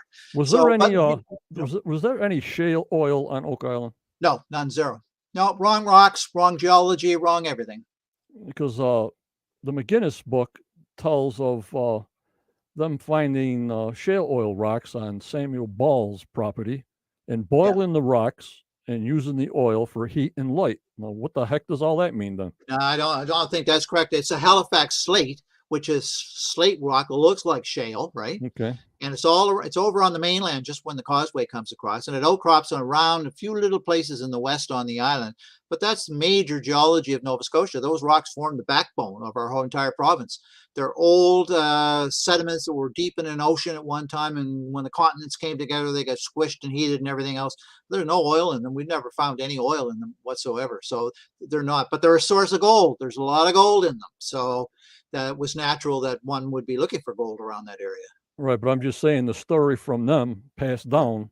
I mean, how wrong can they be? I mean, you only can say one thing. You're boiling stones to get the oil off the shale. I mean, maybe it's folklore or whatever, but I just wanted to ask you. You said there is no shale oil on No. Oak Island. No, not at all. Maybe what they were doing was having fish oil, and they were putting it in some containers that were made out of slate stone, and it absorbed it. It looked like it came from there or something. I don't know.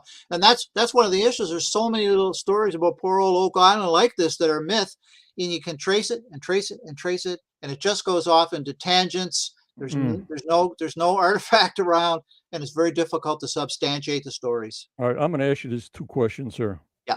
Number one, Zena Halpern's map, the Templars, and number two, where do you think the coconut fiber came from?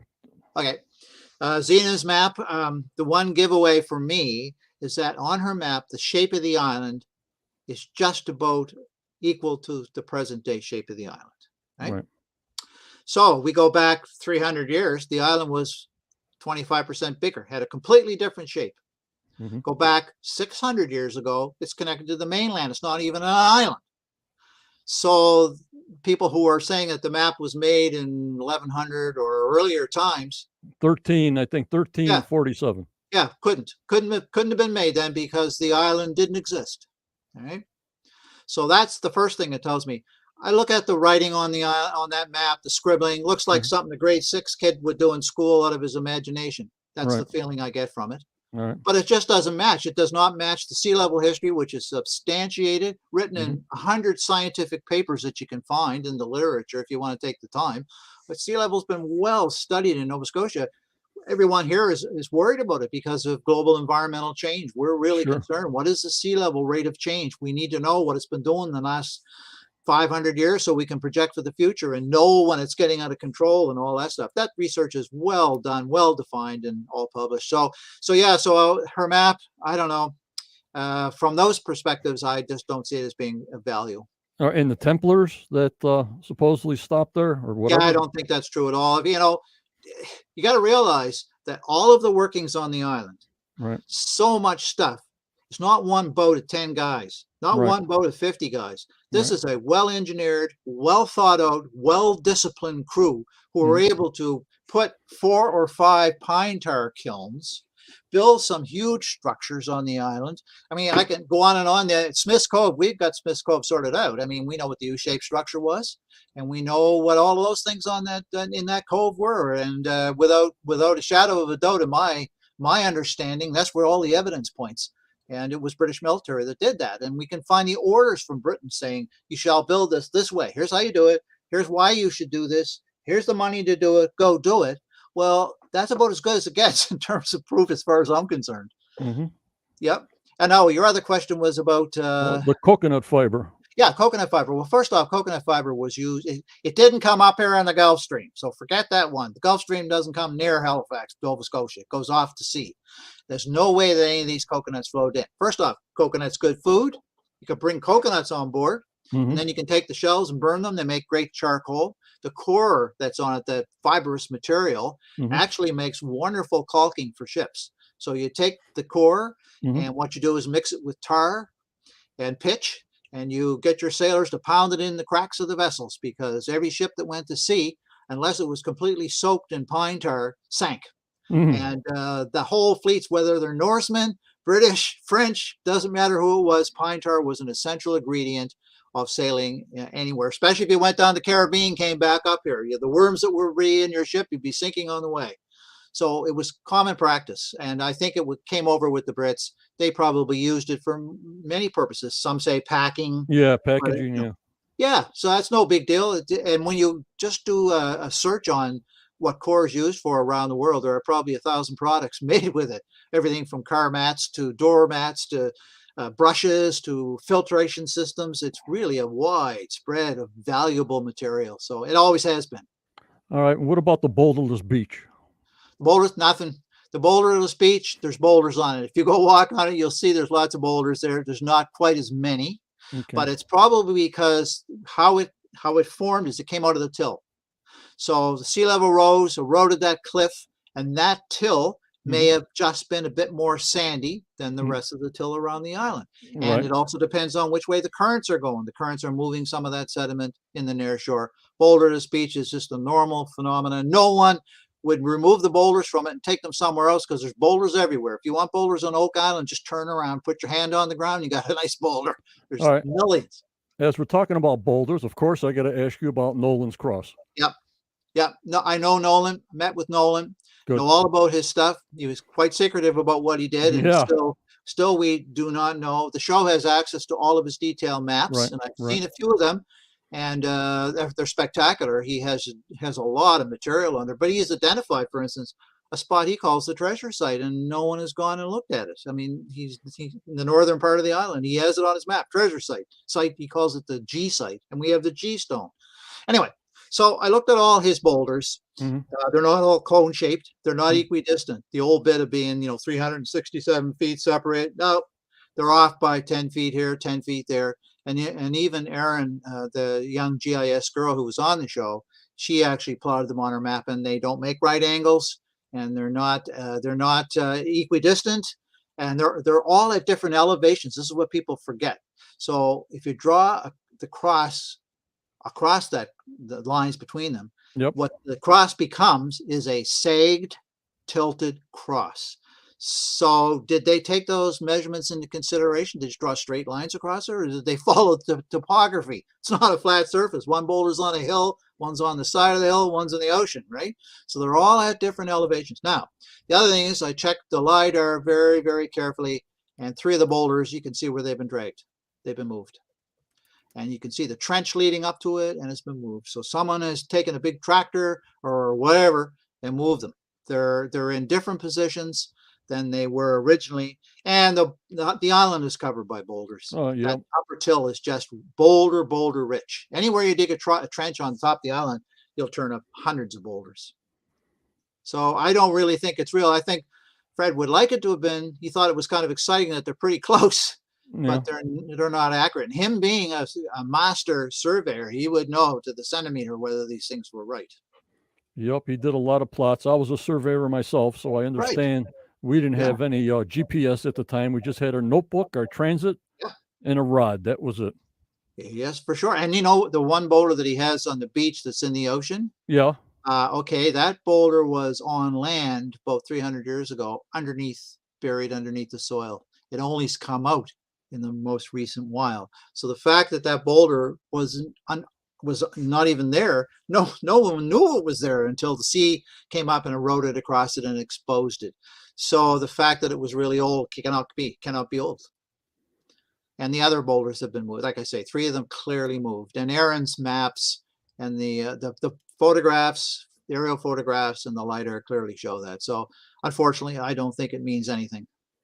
Alrighty. You guys got any more questions, sir? I'm running out there. I asked them everything right so far, gang. I can't think of, let's see. We don't need to talk about the women's memorial spot there.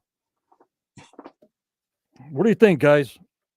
It's a different direction. We got to hear it all. Johnny gives everybody equal time.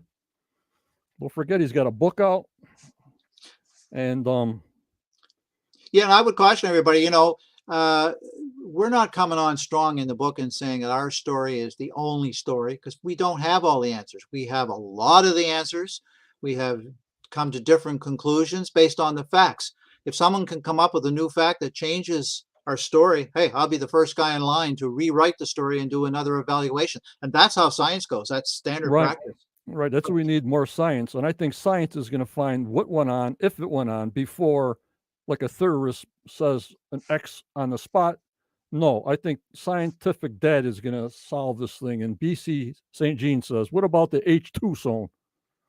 The H2 stone? Yeah, I don't really know. I don't really know much about that. I mean, I've seen all the pictures of it.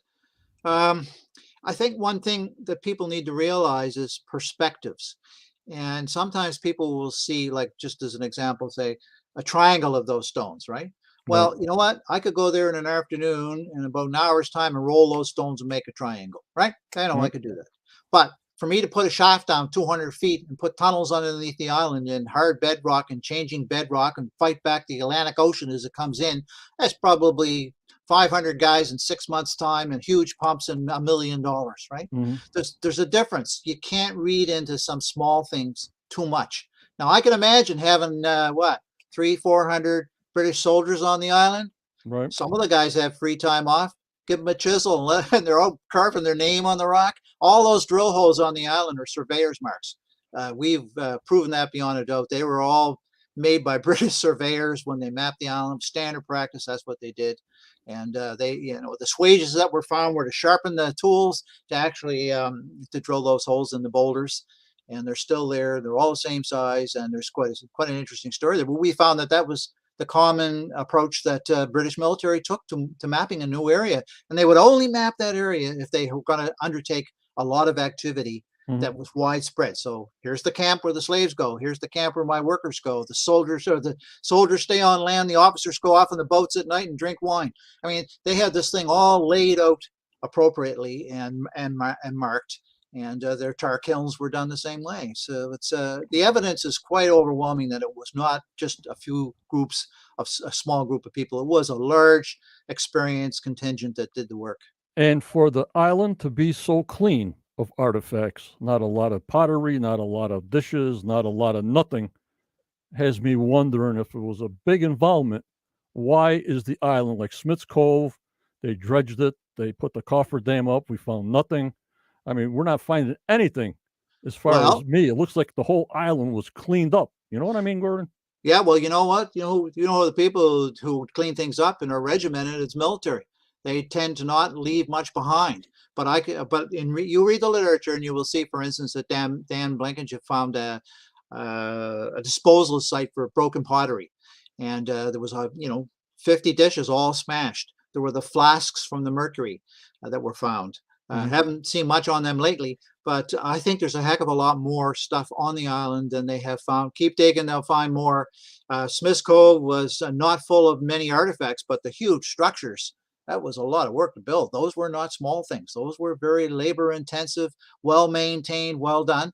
But military does that. Military is very careful about what they do, and that's the way they were in those days. So you believe that one researcher who put up that Smith's Cove was like a fort structure, you would sort of agree with that theorist? No, it wasn't. The U-shaped structure was not a fort or anything at all. It was an industrial site. They had a tar kiln on the beach. That structure that was built with the roof was to store tar barrels. It was big enough to hold 300 tar barrels. It was mandated by the British military to keep the sun off of the barrels because the barrels were all leaking that they were making full of tar. They're getting water and dirt in them, and they were not getting top price for it. They were used to getting their tar from Sweden, which was top quality, and they were kind of peeved that what was happening on the island wasn't high quality. So it was a storage unit. And yeah, just about every structure that they found on the beach, and there are still more that they didn't even investigate. But that big structure was a real find for us, and we found examples of the drawings of it and the instructions on how to build it. Fantastic. And also, obviously, this means, guys, that there is no box drains. It's just natural water coming up through the limestone that makes the flood tunnels. They call it flood tunnels, but Gordan, nobody could build a flood tunnel. They're built largely in glacial till. That stuff is soft. It moves all the time. You could not dig a tunnel that long, 500 feet long, in glacial till. It would cave in on you. When you go in the street and watch in Halifax, as the sewer gets laid, the poor men go down the trough and they have to put a steel structure on either side. They're down 8 feet and the walls are caving in all the time. There's just no way they could do it. And once they hit water, it was game over. Right. What's your opinion? And even Les McPhee in their new book, they talk about flood tunnels, and they said it would have taken a year or two to build. Well, who's going to do that to hide something? Right. I don't think you'd waste your time, right? We'll start end it up a little bit here. What is your opinion on the Micmac pottery found? Oh, the Mi'kmaq. Yeah, the Mi'kmaq. Yeah. Well, I know quite a bit about it. I've worked with the indigenous people here over the years on the glacial history and when they first came and left. They were here probably before 11,000 years ago in the province. All right. And what happened? We had an advance of the glaciers called the Younger Dryas at 11,600 years ago. The glaciers actually came back. And for 400 years, Nova Scotia went under a minor glaciation. And just recently, we found out that was probably from a big meteor that hit Greenland and punched through the ice and put all this dust and dirt up in the atmosphere. And the whole world went cold for 400 years, the Younger Dryas. So then what happened? The Younger Dryas went away. And the evidence is quite clear across Nova Scotia now. And so then the Mi'kmaq, they moved out. They got out of here. The weather was terrible. They had to go down to south to live. So they're gone down to New York, farther south. Okay. And they didn't come back until about 7,000 or 8,000 years ago at the earliest. They came back. Oak Island at that time was just attached to the mainland. I'm sure they followed those rivers and lakes and ponds that you saw in the multi-beam image. They fished, they lived here. They were nomads. They really didn't set up permanent camps. Nova Scotia is pretty small. You can go from one side to the other in a day or two. And so they probably were there. No question about it. But the evidence, we looked hard for any evidence of anybody before 1720, when the British did their big onslaught on the island.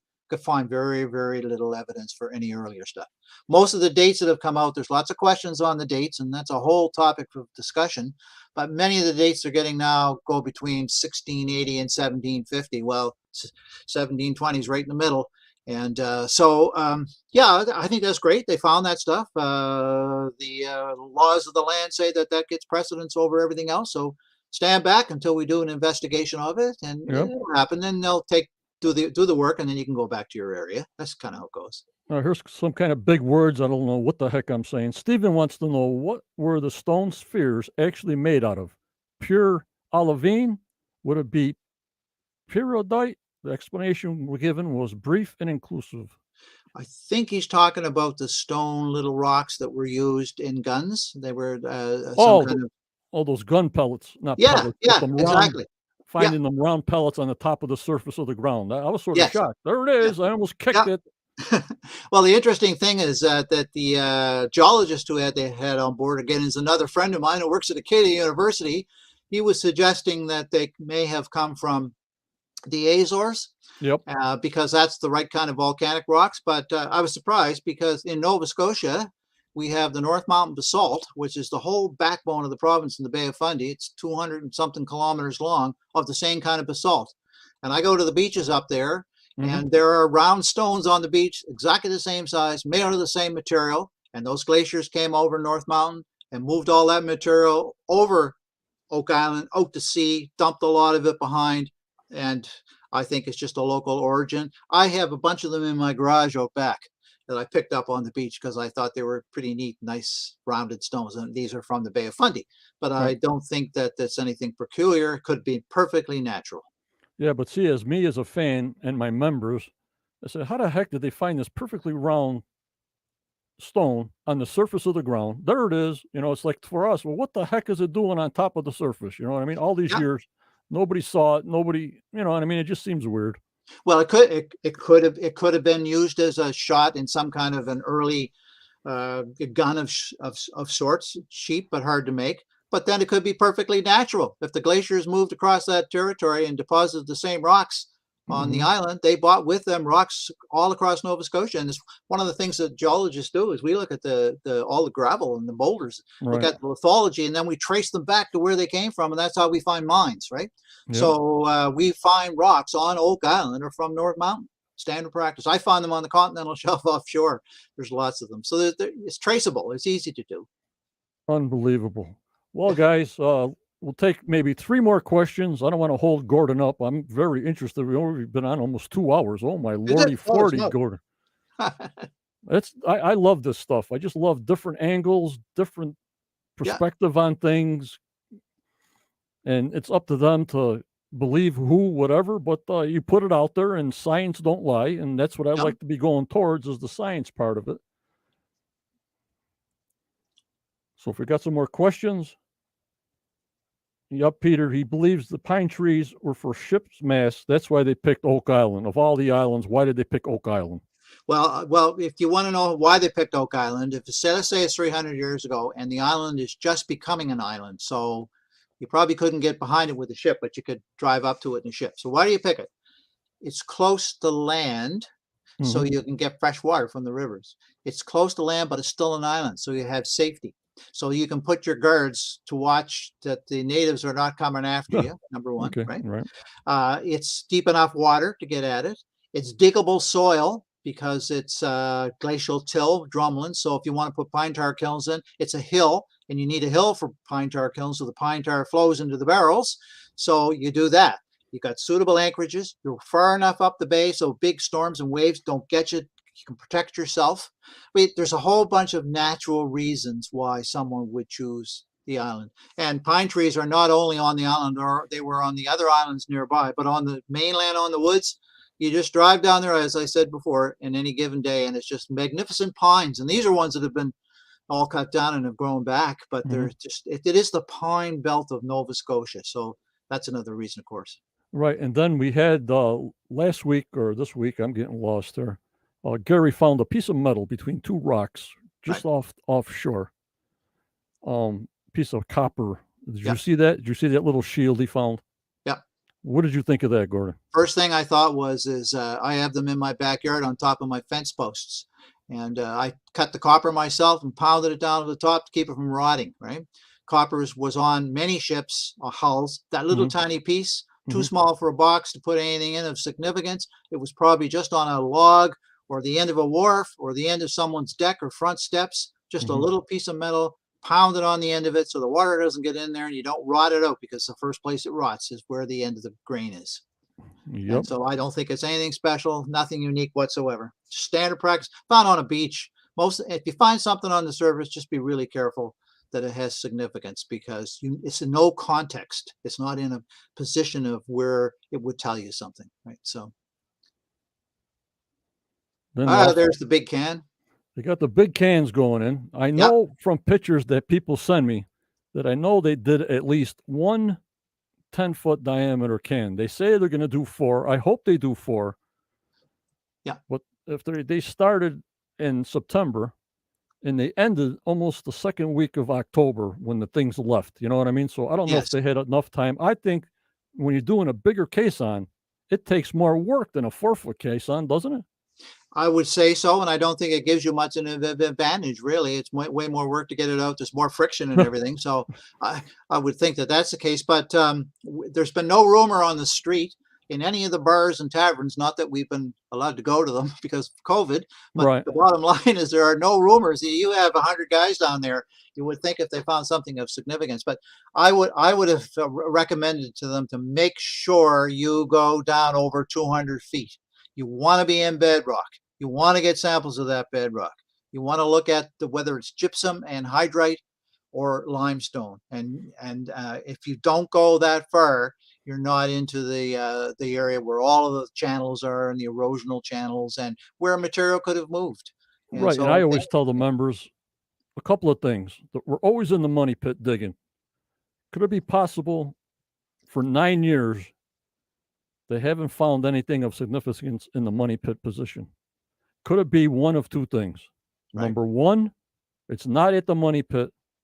Number two, all these test holes and shafts and everything else just didn't go deep enough if they used a sinkhole or some kind of money pit to hide some kind of treasure if it's there. What do you think, Gordan?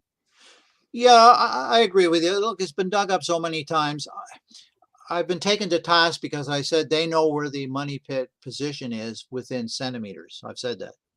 Now, if you go back to all the original photographs, all the original maps that were made, the diagrams, the drawings, the words written in old reports, if you go back to all of that material, you can reconstruct in a GIS system, a geographic information system, where that likely was. And you should be able to pinpoint that because you've got all these mounds around the material. You got trees that are reference points. You got the shoreline that's a reference point. You have all these reference points. And these geographic information systems are powerful tools. I use them all the time. And we find things that are very, very small and locate them properly. So I would think that they pretty well know where that original hole was dug within a few feet. They should. There's no reason for not knowing. Right. And so, and then of course, all those holes that have been drilled down there. I tend to think that Mother Nature is bigger and grander than what humans do.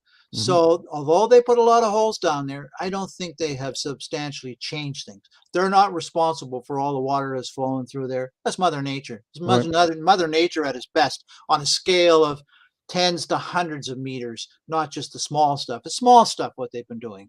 So, but like I have said, there could be a small box of treasure somewhere, but it's not big, and it probably, if it fell down a sinkhole, it's way the heck down there, and you better go down deep to find it, and it may be scattered and completely torn apart. Yeah, Judy, So, my other moderator, Judy from Canada, thank you. Gordan, do you think the dig is still worth the time and the money? well, it depends what you're after, I guess. If you're after the treasure and that's your sole objective, no. But if you're after a very popular television show, I think you've been very, very, very, very successful. Rumors on the street in Nova Scotia are that the show is approaching $1 billion in ad revenues. And that's something not to be sneezed at. That's a considerable amount of money. Right. And I suspect that the show will continue, if not in a television show, as a tourist site. Right. The motel beside it has just spent $10 million on refurbishing. And the government, I think, really loves this whole project and thinks it's great for tourism. It's brought a lot of interest to Nova Scotia, and I think tourism is a good thing. And Right. so it'll probably live on in that form for quite a long time. It's a very good tourist attraction. Once this COVID gets over, they can continue with the tours. I always get PMs, John, are they going to do tours in 2022, 2023? Yeah, I have no idea. But once all no, that big machine starts rolling again, yes, then we'll get an exactly. idea. And I don't see Marty and Rick even giving up one bit. Even if they don't sign contracts with history, they'll still do it private until they got the answers. I mean, we're going to get a lot of history answers. I learned more from Oak Island in history that I have had through my education. Yeah. Well, it's certainly been an intense look at the history of one small region of the world. But then again, the fingers of Oak Island have reached out to the global economy and to the power of global nations in Europe. And if it is true that they're responsible for a lot of the activity, no wonder we see its huge effects on history. It's unbelievable. Well, Gordan, I want to thank you so much for coming on. I enjoyed every minute of it. This will be on Facebook. This will be on YouTube, Twitter, Twitch, and anybody can watch it. It's always recorded. And I thank you so much. It's been Sure. great. You got to be on again when we get the screen share going, because I don't know what the heck I was doing with that cursor, but I tried to do as best I could. Yeah, sounds great, John. And thank you very much. I thank the listeners. Please don't be too hard on the science side of things. I've been accused of ruining Santa Claus, but that's not my objective. My objective is to get at the truth and the history of this and what it all means to all of us as humans living on this little rock in space. Right. And also try to post that picture you got of the swamp with the turnaround or something like that. Yes, I will. And if you could, if you have time, Yeah, if people are asking questions in the Facebook group, at your leisure, answer a couple things, because that's you. This is your expertise, not me. And I know people have more questions after they see it, because we get a lot of viewers, thousands of them after the live show. I mean, multiple sure. thousands. Sure. I'll do my best to answer questions. Thank you, Gordan. Thank you so Yes. much. Thanks, Bye-bye. John. Be careful in the big storm that we're about to hit. Oh, my Lordy 40. That's why, guys, we're going to do this on a Saturday, but we can't trust the storm and being connected. So that's why we did it tonight. I thank you so much for being on, Gordan. Take care. Take care. What'd you think of that, guys? Unbelievable. Unbelievable. I thought it was very interesting, to believe it or not. Very interesting. Very, very interesting.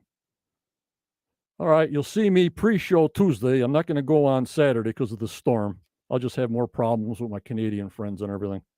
So you'll see me pre-show Tuesday, 7:15. We'll go over the statistics of Facebook, the numbers. We'll give away a Quest of Oak Island mug, and to the most persons that were active, only one mug will be given out. I thank you so much, and we'll do that all Tuesday night pre-show. But remember, members, always go forward. You may get a setback, but just believe in yourself. Believe in your dreams, but never give up. You guys keep smiling, you be kind, for tomorrow is a never given. As you get older, you'll be saying this. So stay strong, stay positive, stay safe in this COVID crazy world. Thank you for joining me tonight in Gordan. We'll see you Tuesday pre-show, and then Wednesday a recap of the Tuesday show with Judy and her synopsis. I hope you enjoyed the show. Thank you, and take care. Bye.